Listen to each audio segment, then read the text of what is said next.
ano?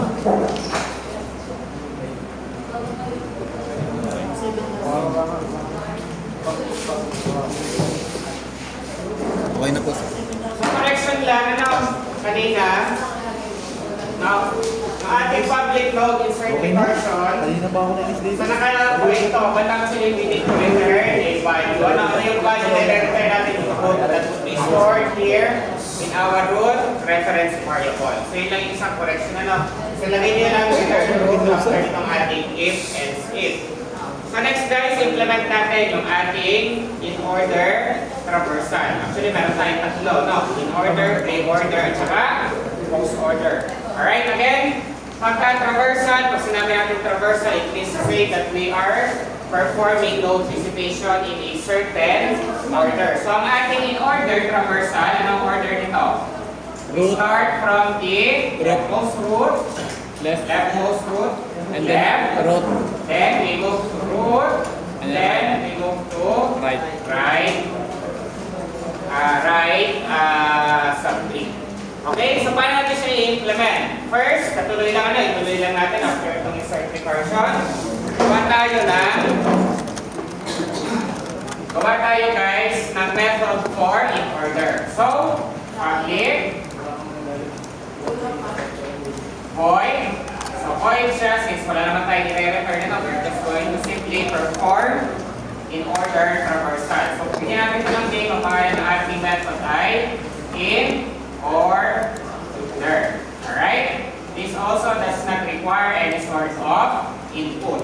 Then, sa loob ng ating in order, tayo ay mag-implement ng isang recursive function. Okay? So, ang ating recursive function here is in order. Let's call this as in order recursion. In order recursion. Then, this requires an input. Ang input na kailangan niya is yung node itself. So, node root. So, root. Yan. Okay? So, ito lang naman ang ating in order. So, every time we call in order, it would call the recursive function in order recursion that takes in root as input. So, let's now implement the in order recursion method. So, ano ba ang algorithm ng ating in order recursion? So, ang algorithm na gagawin natin guys is if root is not equal to null, alright, then we perform a recursive call. Ano? Sinong ating i-call? Kailangan natin mag-move or we need to visit the left sub 3. So, para ma-visit tayo sa left sub 3, then we need to have a recursive call of in order recursion. Then we simply pass left, root.left. Then we, then kapag ito naman is not equal to null na, now if in the event that root is now equal to null, i-print natin yung value using system that out that print line, then we proceed to in order recursion of root.right. So yun lang yung ating gagawin simpleng algorithm. Alright? So let's implement here the value of our recursive function. So public void in order recursion. So anong kanyang parameter? Yung ating no root. Alright? No root. Then sa loob ng kanyang body, magkaroon tayo ng checking. So if root is not equal to null, ibig sabihin may laman, then we simply need to move to the left sub 3. Alright? Kasi nga order left, root, right. Alright? So in order, magkaroon tayo ng recursive call in order recursion. In order recursion. Then we pass root that left for our argument. So root that left. Alright? Else. Now, if in the event, if tapos na itong function na ito, let's say wala tapos na ito, then we need to print the current row, the current node. So system.out.print line. So ang i-print natin yung current node natin or yung ating root node. So root Dot left. data. Alright, root data. Data na po. Then we proceed to go to the right subtree. So in order, recursion, root dot right. Okay, so pupunta lang tayo sa root dot right after traversing completely the left subtree. Alright? So ito yung laman ng ating in order, recursion, method. Okay, so close na natin si if, close na natin si main method, hindi pala si in order recursion method. Then inside of this binary tree, again guys, pag hindi ko makakaya, punta nyo lang to ng main. Alright?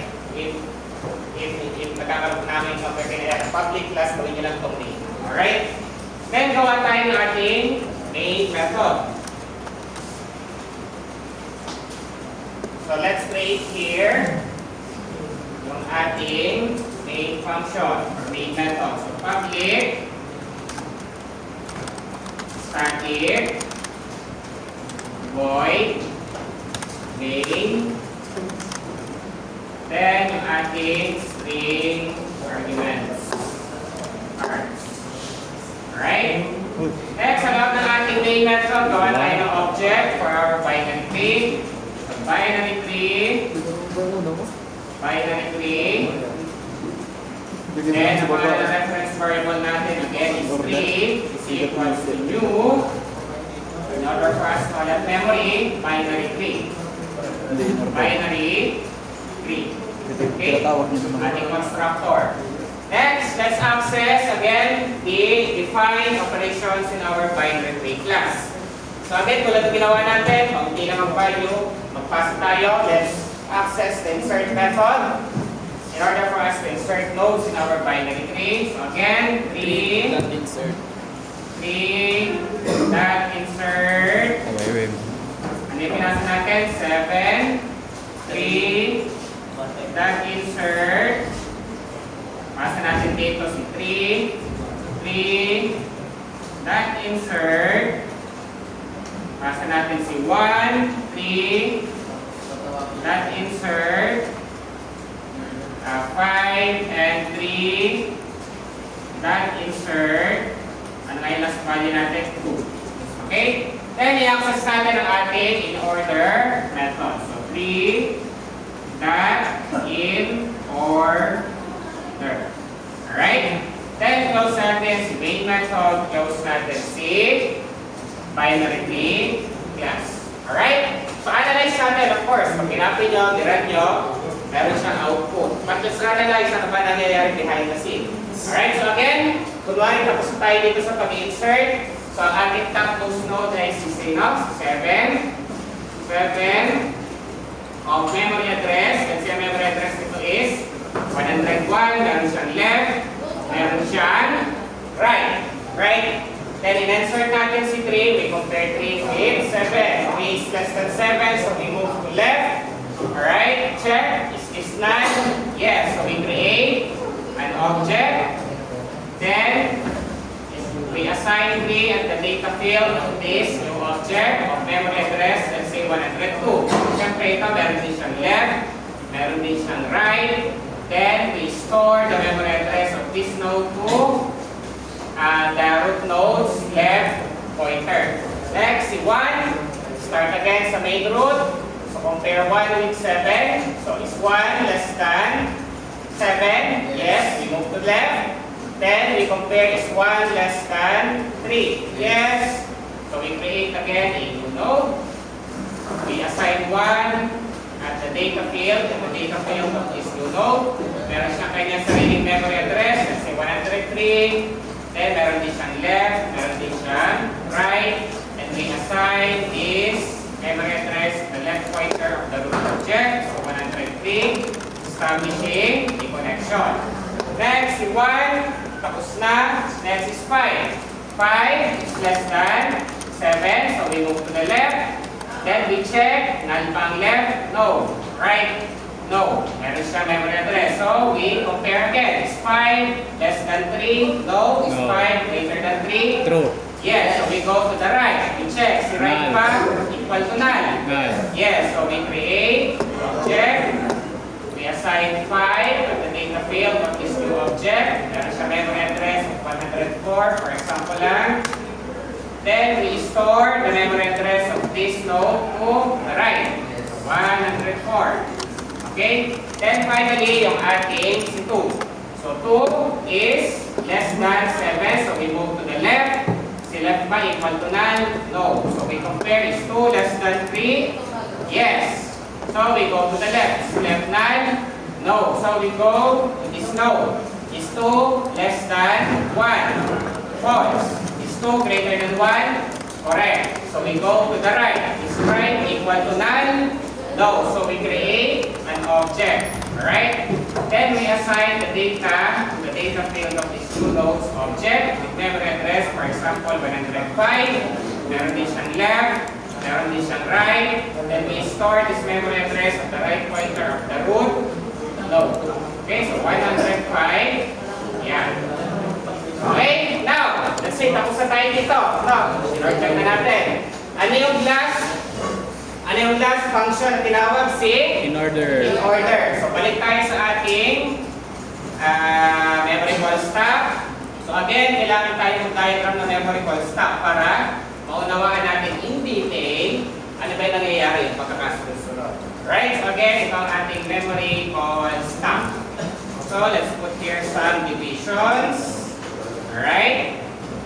Again, ang unang function na tinawag, sino? Si May, si Si Public Void. Main. Si Main. Alright, 1, 2, 3, 4, 5, 6, 7, Si Main. 9. Alright, so si Main, ilagay natin sa first method call. Next, kumari tapos na tayo dito. No? Ito na yung ating last method. So in order, tinawag si in order. In order. Alright? Anong gagawin ni in order? Sa loob ng pagiging in order, nagkaroon tayo ng recursive call. Sinong tinawag? In order, recursion of input root. Sinong ating root? Ito, anong input niya? 1, 0, 1. So in order, i-push natin sa ating call stack, in order recursion of input 1, 0, 1. Okay, anong gagawin in order recursion? Check. Is root not equal to null? Is this not equal to null? False. This is False. false ba? Not equal to null? Mali? Is this not equal to null? True. This is true. Alright? Kasi meron naman siya memory address. Kung siya equal to null, yun yung false. No. So this is not equal to null. True. Ano mangyayari pag true? Magkakaroon tayo na in order recursion. Alright? So in order Uy! recursion. Sino ipapasa natin sa recursive call? Si Dahil sa akin. root that left. Sino root that left? Si 102. 1 of 2. Lagyan natin dito ng mga value. Ito ay null. Ito ay null. Ito ay null. Ito ay null. Ito ay null. Ito ay null. Mga walang laman. Alright? So, ang pinasa natin here is root that left, which is 102. Alright? Anong gagawin? Balik ulit tayo sa value ng order recursion. Is root not equal to null? Ito ang ating root that left. This is true. Hindi siya not equal to null. Alright? So, this is not equal to null. Kaya ano mangyayari? Balik ulit tayo sa recursive call. Tatawagin ulit ang in order. In order. Recursion. Root left. Root that left. Sino root that left? Si 1. 103. Ito. So, we pass 103. Then, balik ulit tayo. Is root not equal to null? False. Dito kayo sa part na ito, medyo daw confused. True. This is not equal to null. Alright? Kasi may value siya. Alright? So, since not equal to null, magkakaroon ulit tayo ng order recursion, ipapasok ulit si root dot left. Dito tayo ha. In order Null na yan. recursion. Null na yan. Recursion. Then ipapasa root dot left. Null. Root dot left. Null. Null. O yan, naging null din. Then balik tayo dito. Is root not equal to null? True. True na siya. Since true na siya, ano mangyayari? Print na. Ito data. Ipapap na ito sa ating call stack. Wala na siyang gagawin. Tapos na. No, hindi i-execute ito. Basta wala na. Siyempre, nung false siya, mag-execute siya sa if. Since nag-execute siya sa if, tapos na ito, ipapap na ito, is would be pop. Okay, pop. System. Right? Print. Is na ito, wala na siya. Kanina siya babalik. Kaninong re-return dito? Ay, in order recursion of input 103. Ano mangyayari? Reprint. System.out.print line root.data. Root.data. Ito ang data natin. So, i-print dyan si 1. Next, after ma-print to, pupunta tayo sa right. Okay? So, tatawagin si in order recursion. So, in order recursion of root.right. Sino si Null. root.right? 105. 105. 105. Katabi ko lang. Alright, then balik Ito. tayo dito. Dito na tayo ha. Is root not equal to null? It's not equal to null. Again, is False. root not equal to null? False. True or false? False. It's not equal to null. True to pala, true. True! Meron siyang value, meron siya memory address. Not equal siya. Okay? Since it is true, ano ang mangyayari? In order recursion. Ay, di pala. Check. Kung may left siya in order recursion, Nga, tama. di ba dito tayo natapos? Root that right. No. Ay, oo. Is this root that right? Is root not equal to null? True. Yes, true na pala. Ano? True na. No. Mali pala ako kanina. So this is true. Since true na siya, ano mangyayari? Exit na tayo dito. Yes, Exit same. tayo. Right? So kasi pinasa in order recursion null. Basta nagana. Null to. Ano? So we need to pop this. Pop up tayo dito. X na ito. Pop. Remove na natin sa call stack. May print si So kanina tayo 105. babalik kay 105. 105. Ano mangyayari?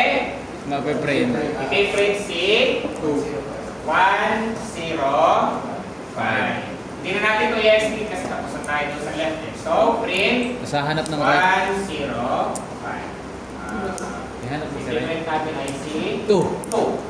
Kaya nga. Okay? Mahiro pa yun. Hindi yun. Yung data yun. Oh. Hanapin si right. So nang print alright? Nung print si 2, ano mangyayari? Ano sunod na gagawin? Si right. Punta tayo sa Right. in order recursion. So, para hindi nakakalito, remove natin ito. Eh, null na rin siya. Null. Ay, hindi pala. 104. Ay, hindi pala. Wala din null.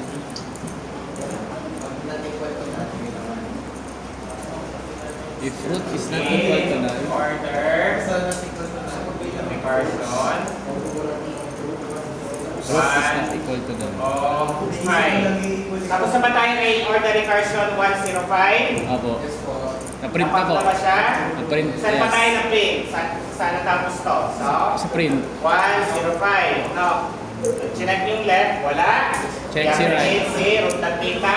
Then, sino sunod na gagawin? I-check si right. So, in order recursion null. Null pa rin yung right niya. So, ano mangyayari null? Exit, kaya pop din to.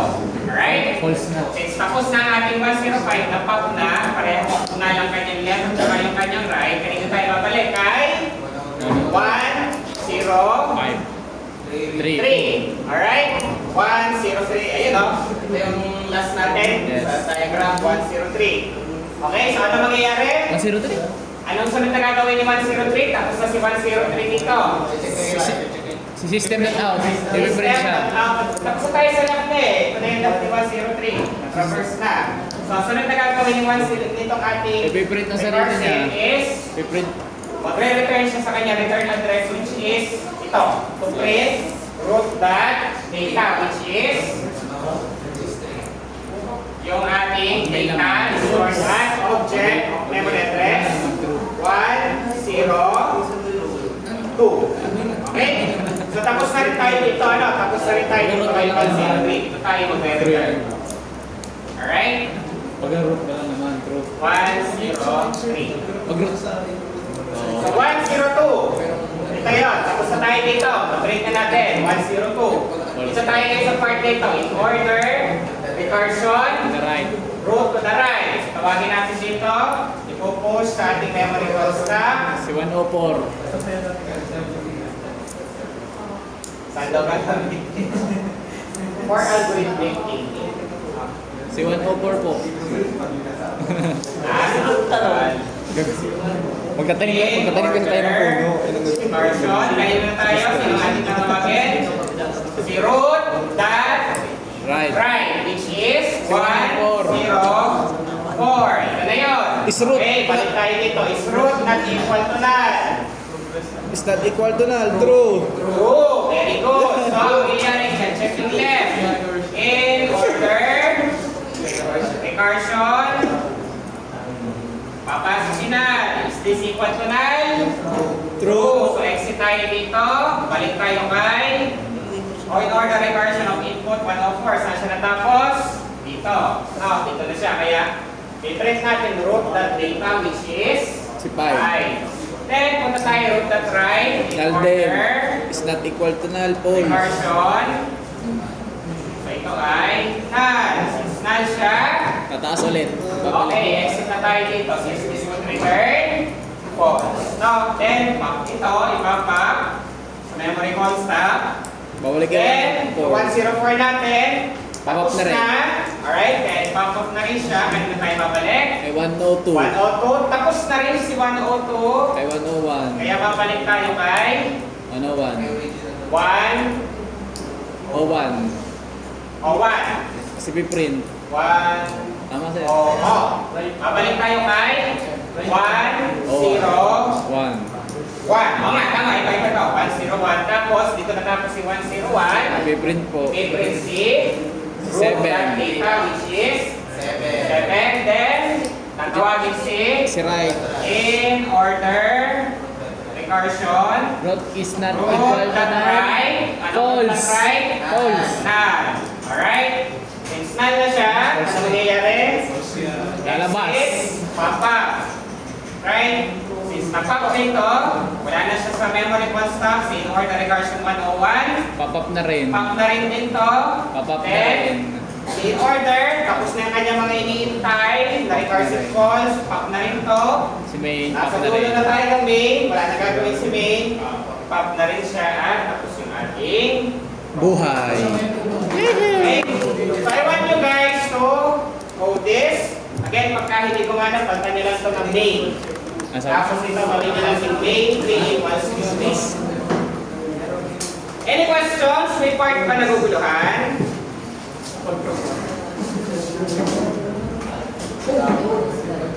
Sige, kindly run this, then upload nyo. Pag ilan na activity? Tayo na exercise pa na. 8, so this is the 8. Quick fix tol, quick fix. Quick fix. Na-fix tol. 232. Papasa ko lang sir. Nagura ko yung code niya. Okay, Kaya sir. ipasa mo sa ano natin ha. Nagre-record pa yata? Opo, nagre-record po. Record na po.